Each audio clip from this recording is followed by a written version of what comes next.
तो business channel के इतिहास में पहली बार कमोडिटी महाकुंभ 6 घंटे की नॉन स्टॉप कवरेज। तो आप देखना मत भूलिएगा 9 दिसंबर को सुबह 10 बजे से लगातार सिर्फ ईटी नाउ स्वदेश पर, जहां पर दिग्गज एक्सपर्ट्स आपको बताएंगे कमोडिटी मार्केट की बारीकियों के बारे में, इन्वेस्टमेंट से लेकर हेजिंग तक के और सारे कॉन्ट्रैक्ट की तमाम उलझनों को यहां पर दिग्गज एक्सपर्ट्स दूर करने वाले हैं। चलिए आज के शो के अपने मेहमानों से सबसे पहले परिचय करवा दे। हालांकि कमोडिटी महाकुंभ में भी हमारे किशोर नारने सर रहने वाले हैं मोतीलाल ओसवाल से, शुक्रिया सर, और साथ ही धर्मेश भाटिया हैं एमिरेट्स एनवीडी से, और दो और मेहमान आज हमारे साथ हैं, सचिन गुप्ता हैं 5 पैसा कैपिटल से और अखिलेश जैन हैं टेक्निकल आईक्यू से। आप सभी मेहमानों का बहुत बहुत शुक्रिया।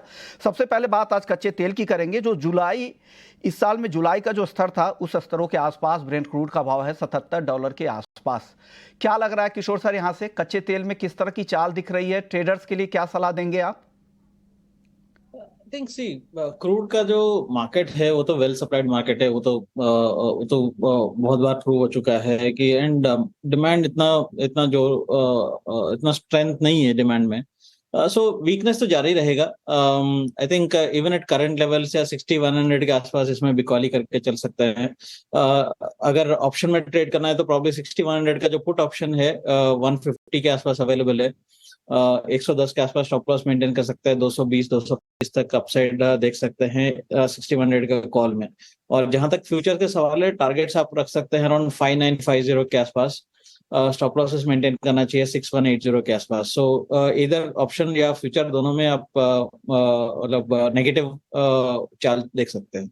ओके, यानी फ्यूचर ऑप्शंस दोनों के आपके पास विकल्प है। जिस तरह की आपकी रिस्क एपेटाइट है उस हिसाब से यहाँ पर ट्रेडिंग रणनीति बना सकते हैं। धर्मेश जी, आप क्या सेंस कर रहे हैं कच्चे तेल को लेकर? किस तरह की चाल आपको दिख रही है कच्चे तेल में? और टेक्निकली आप आज के लिए भी बताइए, इंट्राडे के लिए भी, और पोजिशनल जो ट्रेडर्स हैं उनके लिए भी बताइएगा कच्चे तेल में क्या करना चाहिए। देखिए, कच्चे तेल की बात करें तो कच्चे तेल में जो वॉलेटिलिटी देखने मिली है मार्केट में वो कम्प्लीटली एक प्रेशराइज प्राइस में आ चुके हैं, क्योंकि वॉलेंटरी उन्होंने कटौती करने की बात की है। उस कारणवश आप देखिए कि मार्केट में एक अच्छी खासी सेल ऑफ आई है और प्राइस ऑलमोस्ट $72, और डोमेस्टिक मार्केट की बात करें तो 6000 के स्तर आ चुके हैं।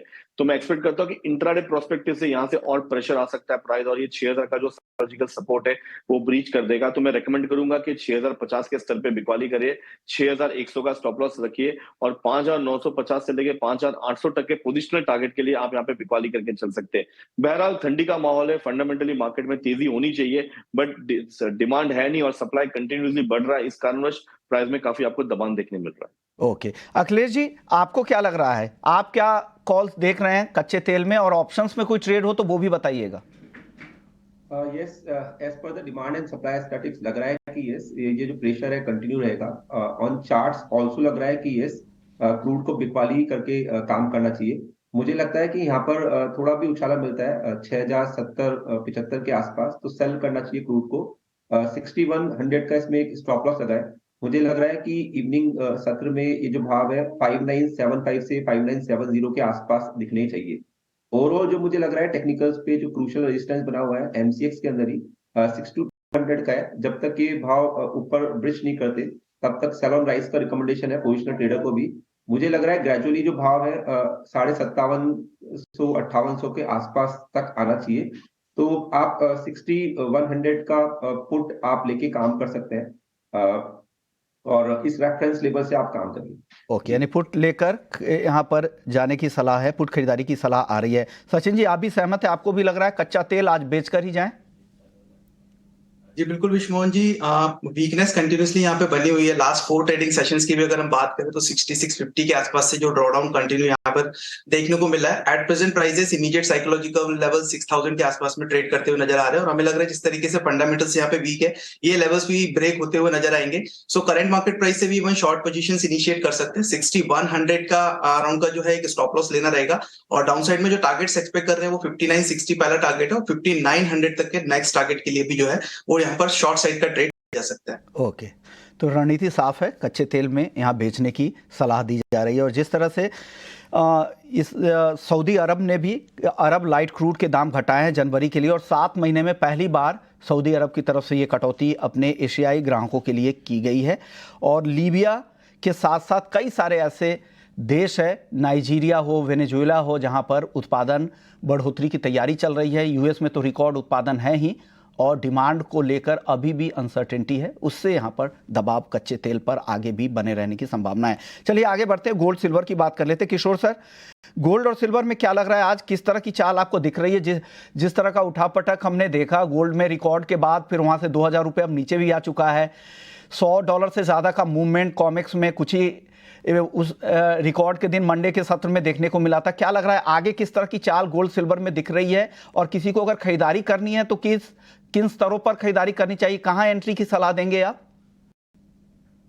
उस्मान, यहाँ पे आई थिंक जो जॉब्स नंबर्स देखे थे, हल्का सा जो वीकनेस दिखा था, उसके वजह से आपको जो एंटायर सेंटिमेंट जो है रेट कट की तरफ मुड़ गया है। कहीं ना कहीं अगर आप फेड एक्सपेक्टेशन चार्ट अगर देखेंगे, प्रॉब्ली नेक्स्ट मार्च से पहले प्रॉब्ली 60% चांस है एक रेट कट आने के लिए। सो मार्केट अभी क्या है, रेट हाइक्स का जो सिलसिला है वो खत्म होते हुए जो फेड का रेट हाइक का साइकिल है वो एंड ऑफ साइकिल के आसपास पहुंच गया है। उसका आपको उसका जो कंफर्मेशन है, प्रॉब्ली ये वीकेंड में जो नॉन फॉर्म पेरोल्स आएंगे तभी आपको ये फ्राइडे उसका कंफर्मेशन मिल सकता है। अगर नॉन फॉर्म पेरोल नंबर्स और वीक आ जाता है तो आपको गोल्ड में बहुत ही बड़ा तेजी मिलने का आशंका है। सो आज फिलहाल के लिए जो है, आई थिंक वॉलेटिलिटी जारी रहेगा, स्पेशली ऑल टाइम हाई के नजदीक में तो वॉलेटिलिटी जारी रहेगा। बट मैं यहाँ पे हर डिप में इसमें खरीदारी का सलाह दूंगा। 62,200 के आसपास आप खरीदारी करके चल सकते हैं गोल्ड। 62,000 का स्टॉप लॉस मेंटेन करना चाहिए, एंड अपसाइड में इंट्राडे के लिए 62,600, एंड अगर आप पोजिशनली अगर देखना चाहते हैं तो प्रॉब्ली 2200 के अबव 2400 तक भी आपको जगह है नेक्स्ट 2-3 महीने में। तो प्रॉब्ली यहाँ पे शॉर्ट साइड पे कम रहना चाहिए, टैक्टिकल शॉर्ट हो सकता है, बट फंडामेंटली ये तेज है both gold and silver. Okay, fundamentally काफ़ी तेज़ है, और इंट्राडे के लिए भी आज खरीदारी की सलाह है। 62,200 जो करंट लेवल के आसपास ही है वहाँ पर भी खरीदे, और चांदी भी खरीदने की सलाह है। 75,300 के लेवल पे खरीदे, 76,000 रुपये तक चांदी ऊपर की तरफ जा सकती है। धर्मेश जी, आपको भी लग रहा है पोजिशनली भी और इंट्राडे के लिए भी और लॉन्ग टर्म इन्वेस्टमेंट के हिसाब से भी खरीदारी करके ही जाए गोल्ड और सिल्वर को? डेफिनेटली अगर आप देखिए फंडामेंटली मार्केट में काफी तेजी, और इनफैक्ट ऑलमोस्ट 2-3 महीने से मैं कंटिन्यूसली यही कह रहा हूँ कि जब इंटरेस्ट रेट की जो बेली जो मूव होने स्टार्ट हो जाएगी डाउनवर्ड ट्रेजेक्टरी में, तो आपको सोने और इक्विटी में आपको लंबी तेजी देखने मिल सकती है। और यही हो रहा है कि आप इक्विटी मार्केट देखिए एकदम कंप्लीटली ग्रीन जोन में है। स्पेशली गोल्ड एंड सिल्वर की बात करें तो वो भी एकदम तेजी के माहौल में बैठा हुआ है। बहरहाल गोल्ड में ज्यादा मुनाफा आपको देखने मिल सकता है। रीजन ये है कि बेस में इतनी पिकअप नहीं हो रहा है जितना होना चाहिए। तो मैं सोने में अभी भी निवेश करने की सलाह दूंगा, और जिस तरह लास्ट टाइम मैंने कहा था कि अपने पोर्टफोलियो में 5% से आप इसे बढ़ा के 10% करिए, मैं अभी भी इसे कहता हूँ कि आप 10% पे रखिए अपने पोर्टफोलियो पे, क्योंकि ये आपको एक अल्फा दे सकता है आगे आगे 2 या 3 सालों में। करंट लेवल से मैं रेकमेंड करूंगा कि आप करंट लेवल पे भी निवेश करके चल सकते हैं। अराउंड 60-600 के लेवल पे आप 60-500 का स्टॉप लॉस रखिए। काफी छोटा स्टॉप लॉस रखिए क्योंकि मार्केट काफी हाई ट्रेजेक्टरी पे बैठा हुआ है और वॉलेटिलिटी काफी ज्यादा रहेगी। अपसाइड 63,000 तक के टारगेट के लिए आप यहाँ पे अपनी पोजीशन बिल्डअप कर सकते हैं। इंटरनेशनल मार्केट में मैं रखता है कि फिर से 2150 के स्तर आपको आगे के महीने में मैं रेकमेंड करूंगा, स्पेशली मार्च तक के महीने में, अप्रैल मार्च के महीने में आपको देखने मिल सकते हैं। करंट सिनेरियो में चांदी की बात करें तो चांदी काफी सुस्त ट्रेड करेगी, एकदम वॉलेटिलिटी एकदम नैरो डाउन हो चुका है, और 15 तारीख के बाद तो और सीमित हो जाएगा। तो इसमें मैं रेकमेंड करूंगा वेट एंड वॉच करिए, डिप का वेट करिए फिर बाय करिए, बट करंट लेवल पे मैं सलाह नहीं दूंगा चांदी को निवेश करने के लिए। ओके, नहीं, चांदी खरीदना है तो डिप का इंतजार करें, नीचे के लेवल पे आप मौके देखें खरीदारी करने के लिए। और जिस तरह के डेटा आए हैं अक्टूबर में यूएस में, जो जॉब ओपनिंग के जो नंबर्स थे वो 2.5 साल के निचले स्तर पर हैं, जो 86 लाख पर है, और 94 लाख का था बाजार का अनुमान। लेकिन एक अहम डेटा जो नवंबर महीने की जॉब रिपोर्ट है वो फ्राइडे को आने वाला है, वहाँ से क्या संकेत मिलते हैं। हालांकि अभी कह सकते हैं एक डार्क पीरियड चल रहा है जहां पर फेड ऑफिशियल्स की तरफ से, जब तक फेड एफओएमसी की बैठक नहीं हो जाएगी 12 और 13 दिसंबर, तब तक आपको कुछ नए बयान नहीं आएंगे, तो सिर्फ डेटा ही देखना पड़ेगा और उसी हिसाब से आपको ट्रेडिंग की रणनीति गोल्ड और सिल्वर में बनानी पड़ेगी। लेकिन बाजार यही मानकर चल रहा है कि अगले साल मार्च में हो सकता है कि एक कटौती देखने को मिले। चलिए अब अखिलेश जी की कॉल जान लेते हैं। अखिलेश जी, टेक्निकली आपको गोल्ड कैसा दिख रहा है, क्या कॉल है, गोल्ड या सिल्वर, क्या करें आज? मैं दो पहलू से, दो तरीकों से यहाँ पे थोड़ा रखना चाहूंगा एक बार गोल्ड को। एक तो इमीडिएटली शॉर्ट टर्म अगर हम गोल्ड को देखें तो नो डाउट फेड का जो लास्ट स्टेटमेंट था उन्होंने कहा था कि यस जो वो पॉलिसी है वो एग्रेसिव ही रखेंगे, क्योंकि उनका जो टारगेट है इन्फ्लेशन का वो अप टू 2% है, एंड राइट नाउ इन्फ्लेशन अभी 3.5 के आसपास चल रहा है यूएस का। तो ये एक इंडिकेशन है कि यस यहाँ पे पॉलिसी रेट आने की संभावना काफी ज्यादा है नेक्स्ट वीक भी। तो मुझे लगता है कि यहाँ पर $1935 सॉरी $2035 कॉमेक्स लेवल पे जब तक ब्रिज नहीं होता, तो यहाँ पर एक बार थोड़ा सा साइड रहना चाहिए खरीदारी से। उछाले में मैं एक बार बिकवाली की रिकमेंडेशन दूंगा, क्योंकि क्रूशियल रेजिस्टेंस के आसपास है। तो 1930 कॉमेक्स के रेफरेंस से अगर आता है गोल्ड, तो वहां पे बेच के काम करना चाहिए। 1935 का इसमें स्टॉप लॉस रखें। हालांकि नीचे जो डाउन साइड है, वो बड़ी जो डाउन साइड है $1920 के तो $2020 के नीचे ही लगती है। तो 2020 के नीचे अगर जाता है तो यहाँ पे एक डीप सेलिंग आ सकती है, क्योंकि अगर डॉलर इंडेक्स का बिहेवियर भी देखें तो वहां पर कहीं ना कहीं एक बार शॉर्ट टर्म के लिए बॉटम आउट होता हुआ लग रहा है, और 105-25 के आसपास तक मुझे डॉलर इंडेक्स आता लग रहा है। तो कहीं ना कहीं जो शॉर्ट टर्म सिनेरियो है वो मे बी थोड़ा प्रेशर इनबिल्ड कर सकता है। तो शॉर्ट टर्म में मैं सेलिंग का रिकमेंडेशन हुआ yes, but if you are looking for the long term तो no doubt the overall structure for bullions are very bullish. मुझे अभी भी स्टिल यहाँ पे काफी स्कोप लग रहा है तेजी के अंदर, और जैसे मेरे साथी जन ने कहा कि यस आने वाले सत्रों में 2121 2150 तक के लेवल या और फर्दर यहाँ पे तेजी देखने को मिलेगी। तो आप लॉन्ग टर्म के लिए बाय कर सकते हैं, बट शॉर्ट टर्म ट्रेडिंग कर रहे हैं तो इन क्रूशियल रेजिस्टेंस का आप ध्यान रखें, और इन लेवल्स के ऊपर जाने पर ही गोल्ड के अंदर और फिर अलॉन्ग विद सिल्वर में बाइंग करें। नहीं तो अभी आइडर रहे या फिर आप शॉर्ट का पोजीशन बनाएं। ओके, शॉर्ट टर्म के लिए यहाँ पर बेचने की सलाह जी की तरफ से, थोड़ी कॉन्ट्रा कॉल जरूर है, लेकिन जो लेवल्स आपको बता दे, किशोर सर ने जो एंट्री का खरीदारी का लेवल दिया था वो शॉर्ट पोजीशन में वो उनका टारगेट है, यानी ऊपर में आपको बेचना है। तो इंट्राडे के लिए कॉल है, शॉर्ट टर्म कॉल है, तो ये ध्यान में रखिएगा, लेकिन लॉन्ग टर्म के लिए सभी की बाइंग की कॉल यहाँ पर आ रही है। सचिन, आप गोल्ड में बताइए, आपको क्या लग रहा है, क्या करना चाहिए, कहाँ पर एंट्री करनी चाहिए गोल्ड में? मैं अदर एक्सपर्ट से यहाँ पर सहमत हूँ, बिकॉज ओवरऑल अगर देखा जाए तो लॉन्ग टर्म यहाँ पर पोजिशनली गोल्ड जो है वो अभी भी बाइंग साइड में है, अंडरटोन अभी भी पॉजिटिव है। बट जिस तरीके से लोअर लेवल से डॉलर इंडेक्स में हमने एक रिबाउंड आता हुआ देखा है, जिसके चलते हमने एक फर्दर प्रेशर यहाँ पे गोल्ड में देखा है। सो ऑब्वियसली वॉलेटिलिटी यहाँ पर कंटिन्यूसली बनी रहेगी। नेक्स्ट वीक में फेड का मीटिंग भी है, तो वहां पर थोड़ा सा वॉच करना होगा। ओवरऑल अगर इंट्राडे पॉइंट ऑफ व्यू से देखें तो मुझे लग रहा है करंट मार्केट प्राइस से यहाँ से करीब 200 एंड 250 पॉइंट्स तक का डिप और मिल सकता है। तो करीब 62,100 के आसपास में अगर प्राइसेस मिलते हैं, वहां से एक बार बाइंग इनिशिएट की जा सकती है। 61,900 का एक स्टॉप लॉस रहेगा, और हायर साइड में मुझे लग रहा है एक बार 62,400 62,500 तक के टारगेट्स जो है वो यहाँ पे गोल्ड्स में देखने को मिल सकते हैं। चलिए, गोल्ड सिल्वर के बाद अब नेचुरल गैस की चाल देख लेते हैं। आज 1% तक की गिरावट यहाँ पर दिख रही है। किशोर सर, क्या लग रहा है, 225 के आसपास है, डे ट्रेडर्स के लिए एनजी में क्या किस तरह की ट्रेडिंग रणनीति बनानी चाहिए? आई थिंक 2-3 रुपए नीचे मुझे बेहतर लगता है। यहाँ पे 222 के आसपास नेचुरल गैस खरीदारी कर सकते हैं। 218 का स्टॉप लॉस मेंटेन करना चाहिए। अपसाइड में 230 तक भी चल सकता है। तो ये नेचुरल गैस पर सलाह थे। बेस मेटल्स की अगर चाल देखें तो अब जिंक की तेजी बढ़ी है, 220 रुपए 50 पैसे के आसपास, करीब 1% की तेजी है। कॉपर अभी भी शुरुआती कारोबार में भी ½ % ऊपर था, अभी भी ½% की तेजी है। धर्मेश जी, बेस मेटल्स में क्या पसंद आ रहा है आज के लिए? देखिए, इंट्राडे और पोजिशनली मैं सलाह दूंगा कि आप डॉक्टर कॉपर या बेसमेंट की जो किंग है कॉपर को निवेश करें। 715 का स्तर है, काफी अच्छा स्तर है। ये कमोडिटी काफी रेंज में ट्रेड हो रही है। 700 से लेके 740 का इसका दायरा है। अराउंड 6 से 7% की वॉलेटिलिटी इसमें, डाउनसाइड रिस्क काफी लिमिटेड है। अगर आप देखें तो इसकी जो ट्रिजेक्टरी है ये 800-820 की ट्रिजेक्टरी है, अगर पोजिशनली मार्केट होल्ड कर सके तो मैं रेकमेंड करूंगा 715 करंट लेवल पे आप निवेश करके चल सकते हैं। 710 का स्टॉप लॉस रहेगा, और इमीडिएटली अगर आप देखिए पोजिशनली तो 725 से लेके 730 के टारगेट के लिए आप कॉपर में निवेश करके चल सकते हैं।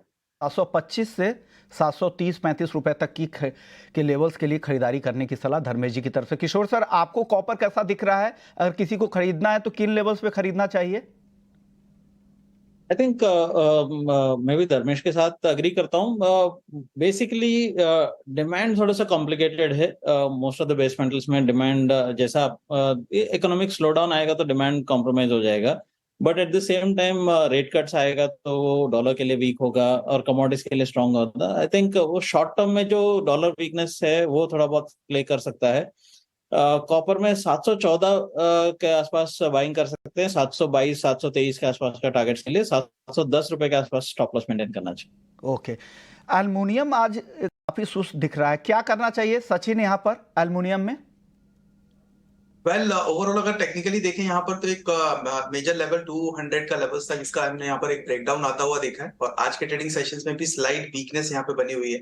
करंट मार्केट प्राइस से भी एक बार शॉर्ट इनिशिएट किया जा सकता है, 201 का एक स्टॉप लॉस लेना रहेगा, और 1 से 2 ट्रेडिंग डेज के लिए बेसिकली रिकमेंड कर रहे हैं यहाँ पर कॉल। फर्स्ट टारगेट जो है वो 195 रहेगा और नेक्स्ट टारगेट जो है वो 193 रहेगा। तो ओवरऑल 195 193 के टारगेट्स के लिए यहाँ पर करंट मार्केट प्राइस से एल्यूमिनियम में शॉर्ट इनिशिएट किया जा सकता है। ओके, एल्युमिनियम बेचने की सलाह 195 रुपए के टारगेट के लिए पहला, फिर दूसरा 193। छोटा जवाब दीजिएगा अखिलेश जी, आपको क्या पसंद आ रहा है मेटल्स में आज? मेटल्स में स्टिल मुझे स्ट्रक्चर स्पेशली जिंक का भी वीक ही लग रहा है। यहाँ पर आप 221 के ऊपर यहाँ पे इसको बेच के काम कर सकते हैं। 222 रुपए का इसमें स्टॉप लॉस रखें। मुझे लग रहा है कि वहां 217 रुपए या इवन पोजिशनली 211 रुपए भी आ सकते हैं 222 के नीचे। तो सेल ऑन राइज का रिकमेंड जिंक है। ओके, जिंक बेचने की सलाह 222 का स्टॉप लॉस ध्यान रखिएगा, पहला टारगेट 217। पोजिशनल ट्रेडर है तो फिर नीचे की तरफ का 211 के आसपास के लेवल्स के लिए भी इंतजार अपनी सेल पोजीशन में कर सकते हैं। चलिए अब बात कर लेते हैं गेहूं की बुआई को लेकर। रबी सीजन में अब तक जो कुल बुआई के जो नंबर्स आ रहे हैं वो है 435 लाख हेक्टेयर में, लेकिन गेहूं के बुआई का एरिया अगर आप देखें तो करीब 188 लाख हेक्टेयर का है, जो पिछले सीजन से करीब 5% कम है। इसके अलावा चने की बुआई को लेकर भी चिंता है, करीब 12.25% पिछले साल से कम बुआई हुई है। हमारे साथ गेहूं के कारोबारी अजय जैन साहब हैं। अजय जी, गेहूं की सोइंग कम क्या हो रही है, क्या आगे इसमें पिकअप होने की संभावना है क्या, और क्या लग रहा है इसका भाव पर क्या असर होगा आगे अगर इस तरह की बुआई के नंबर है तो?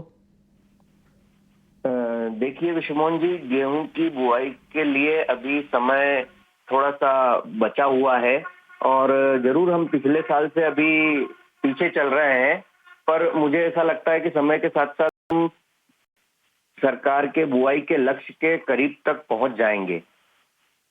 दाम को लेकर क्या लग रहा है सर, कीमतें कीमतें क्या आगे और भी बढ़ने वाली आपको दिख रही है क्या गेहूं की, जिस तरह के माहौल बन रहे हैं? कीमतों को लेकर पूरी तरह से सरकारी नीतियों पर हम निर्भर हैं। अभी जिस तरह की खबरें आ रही है कि सरकार गेहूं का इंपोर्ट भी कुछ करने वाली है, तो बाजारों में तेजी जैसा या मद्दी जैसा सब कुछ सरकार की नीतियों पे ही निर्भर रहने वाला है। सरकार की पॉलिसीज कैसी रहती है, और इंपोर्ट की भी संभावना लग रही है। हालांकि 2-3 महीने से इस तरह की खबर आ रही है कि सरकार कुछ यहाँ पर इंपोर्ट कर सकती है। शुक्रिया अजय जैन साहब, वक्त थोड़ा कम है, मसालों की अब बात कर लेते हैं। मसालों में आज हालांकि शुरुआती कारोबार में जीरे में रिकवरी की कोशिश हो रही थी, लेकिन फिर से अब दबाव बढ़ गया है। 2 दिन लगातार लोअर सर्किट देखने को मिला, 6% दोनों दिन, और आज फिर से आधा % गिर गया है। शुरुआती कारोबार में आधे 1% की तेजी दिख रही थी, अब देखिए 39,000 के नीचे भी आ चुका है। हमारे साथ किशोर शाह हैं, ऊंझा के मसाला कारोबारी हैं। जीरे में क्या हो रहा है किशोर सर? ये तो लगातार गिरावट जारी है, क्या हो रहा है, कितनी गिरावट की संभावना और आपको दिख रही है? नमस्कार विश्वमोहन जी। नमस्कार सर। जैसे बाजार बहुत बढ़ गया था उसी हिसाब से बाजार वापस गिर भी रहा है। एक्चुअली क्या है कि अभी डिमांड भी बहुत स्लो है, एक्सपोर्ट की डिमांड तो बिल्कुल भी स्लो है। दिसंबर का महीना चल रहा है, छुट्टियां है सब जगह फॉरेन के अंदर, और इंडिया के अंदर भी डिमांड स्लो है क्योंकि बाजार डे बाय डे टूट रहा है। एक्चुअली बात क्या है, ये जो बाजार मेन घटने का कारण एक ही रीजन है कि मौसम भी अच्छा बन गया, और जो आने वाली क्रॉप है उसकी सीडिंग है वो लगभग 10,000 हेक्टेयर के पार हो चुकी है, और अभी भी इसमें बढ़ोतरी होनी है। लगभग ऐसा अनुमान है कि 12 से 13 हेक्टेयर के बीच में इसकी बुआई होगी, तो लास्ट ईयर से करीबन 1.5 गुनी होगी। लेकिन सर अराइवल में तो अभी लंबा वक्त है, तो अभी से प्राइस इन हो रहा है यहाँ पर। नहीं, वही मैं बता रहा हूँ, वो सेंटिमेंट काम करता है सर। एक्चुअली देखो अब क्या है, जिसके पास जीरा पड़ा है सबको निकला, उनको मान लो कि 2 महीने बाद जीरा नया दिखाई दे देगा, तो आज नहीं तो कब बेचेंगे? हमेशा फॉरवर्ड चलता है, जैसे फॉरवर्ड के व्यापार खुले हुए हैं, जैसे 80 डेज का मार्च का वायदा ऑलरेडी नीचे बिक रहा है, तो उसके हिसाब से नया तो कोई लेने वाला आता नहीं है। इसे डिमांड तो आने वाली बहुत, जिसे हैंड टू माउथ डिमांड है, जितनी डिमांड उतना ही माल जाएगा। एक्सिस कोई डिमांड आने वाली नहीं है, फॉरेन कोई माल जाने वाला नहीं है, इसके हिसाब से बाजार टूट रहा है, और एक सेंटीमेंट काम कर रहा है कि भाई आने वाली क्रॉप यदि मतलब ज्यादा आ रही है तो उसके हिसाब से अभी डिमांड एकदम रुक गई है। यही कारण मेन। और दूसरा क्या है कि यहाँ भी ऐसा नहीं कि माल की शॉर्टेज है, कोई माल की कोई इतनी बड़ी कोई शॉर्टेज नहीं है, माल जितना चाहिए उतना मिल ही रहा है। अभी तो 2 महीना बाकी रहा, 2 महीने के बाद नया माल दिखाई दे देगा, भले अच्छी आवक मार्च में मिलेगी लेकिन दिखाई तो दे देगा एक बार। इसमें क्या है, आने वाला लोग ऐसे बोले कि माल सस्ता मिलेगा, उसके हिसाब से अभी ऊंचे भाव में कोई ले नहीं रहा है। यही कारण है गिरावट, और इसमें भी और गिरावट आगे जारी रहेगी। क्योंकि मौसम अच्छा है, मतलब सीडिंग अच्छी है। तो क्या बिल्कुल सही कह रहे हैं आप। और साथ ही मार्च का अगर आप वायदा अगर देखें तो 34,000 रुपए के नीचे NCD एक्सप्रेस ट्रेड कर रहा है, क्योंकि वो अराइवल का समय होगा और जिस तरह के बुआई के नंबर्स दिख रहे हैं उससे यहाँ पर दबाव बना है। चलिए धनिया पे बता दीजिए फटाफट से, वक्त कम है, छोटा जवाब दीजिएगा। धनिया क्या लग रहा है, यहाँ पर रिकवरी आएगी? अच्छी तेजी के बाद फिर से नीचे आ रहा है धनिया। हाँ, धनिया में ये कारण हुआ, धनिया के अंदर क्या पहले ऐसे मान लो कि गुजरात के अंदर जो सीडिंग होती थी वो 40% गिर, लेकिन उसकी भी सीडिंग कम से कम 60% हो चुकी है अभी, और अभी भी थोड़ा बहुत इसमें इजाफा होने वाला है, उसके हिसाब से थोड़ा दबाव बना हुआ है। लेकिन धनिया के अंदर सीडिंग पूरी होने वाली नहीं है, उसके अंदर लगभग 30 से 40% कटेगी। इसके हिसाब से धनिया में ज्यादा मंदी नहीं है। अगर 70-72 रुपये धनिया आए तो वहां एक बार बाइंग बनेगी और ऊपर के अंदर 80-85 एक बार वापस बन सकता है। धनिया में ज्यादा गिरावट नहीं लग रही है, क्योंकि धनिया के अंदर क्या है कि सब जगह सीडिंग कट रही है, इसके साथ एक थोड़ा मोमेंटम बना हुआ है। बाकी लंबी तेजी इसमें भी नहीं है, क्योंकि पुराना स्टॉक ज्यादा है इसमें भी। शुक्रिया किशोर शाह जी आपका, आपने वक्त निकाला और धनिया और जीरे पर बताया कि ग्राउंड की स्थिति क्या चल रही है। शुक्रिया सचिन जी, अखिलेश जी, धर्मेश जी और किशोर सर, आपका भी बहुत बहुत शुक्रिया। तो मुनाफे की मंडी को यहीं समेट